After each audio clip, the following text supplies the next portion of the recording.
भोले बम बम बम बम भोले बम भोले बम बम बम बम भोले बम भोले बम बम बड़ी साधना हम करी आराधना यही तो साथ है शिव साथ है प्रेम से जपे हो तो मिटेंगे सारे गम भोले बम भोले बम भोले बम बम भोले बम भोले बम भोले बम भोले बम भोले बम बम बम भोले बम भोले बम बम बम।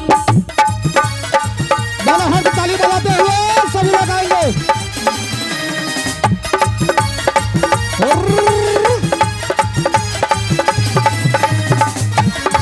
हर हर महादेव।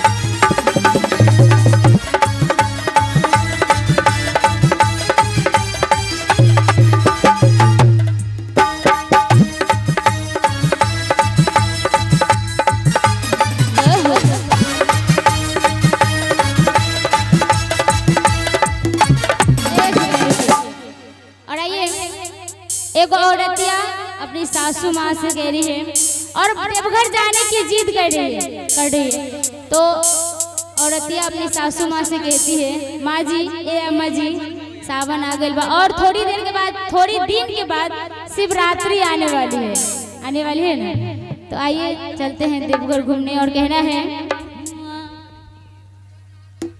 आइए हे दूधू गो कवरिया लेके दूधू गो कवरिया लेके आ चलब हम डगरिया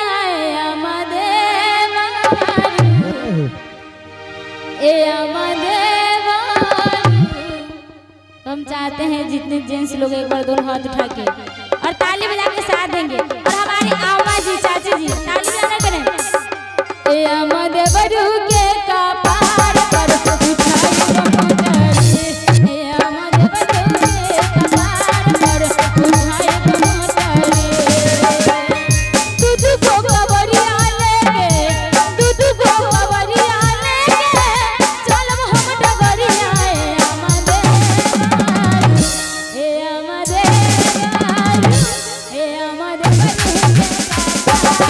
पर उठाई मोटरी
भूतनाथ सरकार की। जय हो। और एक बार हाथ उठा दीजिए सीधा सीधा और मस्ती में ताली बजाते हुए कह रहे हैं ए अमद बजू के काबार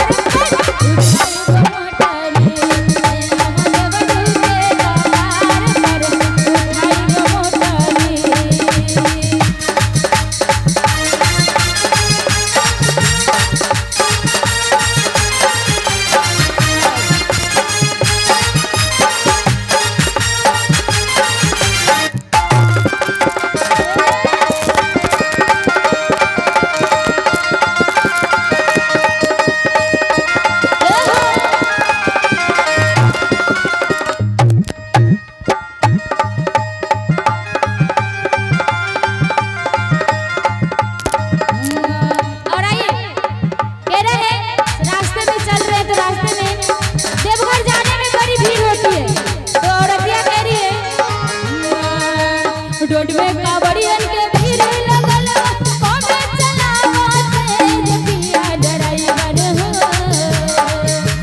रोड में कावड़ियन के भीड़ लगल कमे चलावते पिया ड्राइवर हो।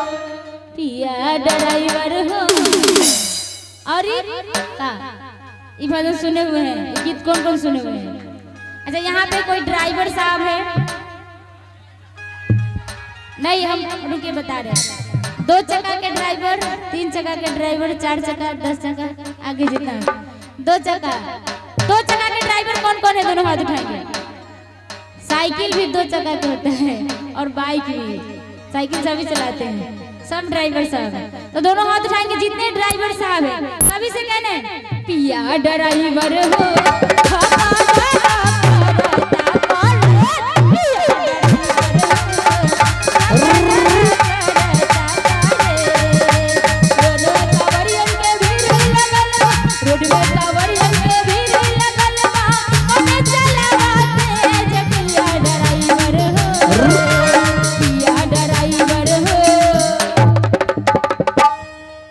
जो गाड़ी चलाते हैं थोड़ा ध्यान देके गाड़ी चलाइएगा।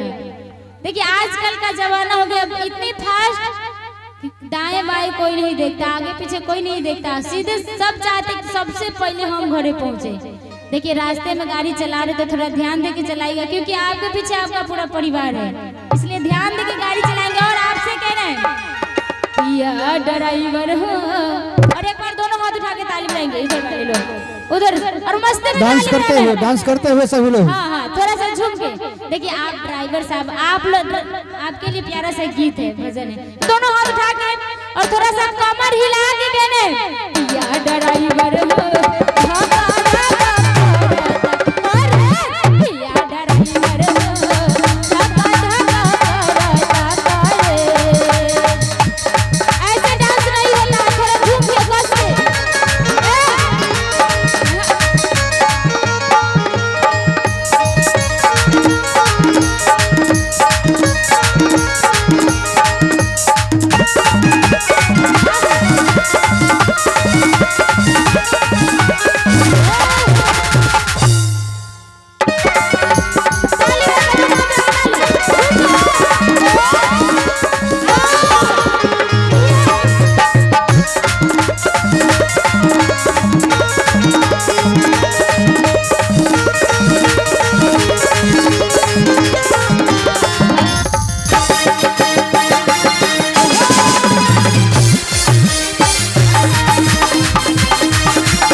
अच्छा आप लोग गाड़ी चलाते हैं, ये बताइए नशा करके कौन कौन गाड़ी चलाते हैं?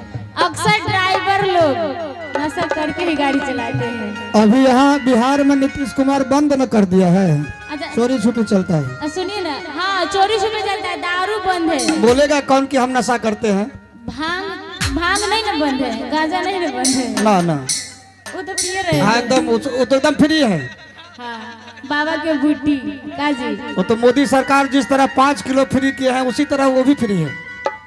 देखिए नशा करके गाड़ी कभी नहीं चलानी चाहिए। अच्छा, आप लोग ऐसे डांस कर रहे हैं जैसे क्या कहते हैं, ट्रेन में जो बजाते हैं वो लोग, वैसे डांस नहीं करना है। जी जी, हाँ हाँ, क्या बात है। आई अच्छा, जो जो गाड़ी चलाते हैं नशा करके उनके लिए क्या है? जी गाड़ी लेके कोई क्या से जाई हा,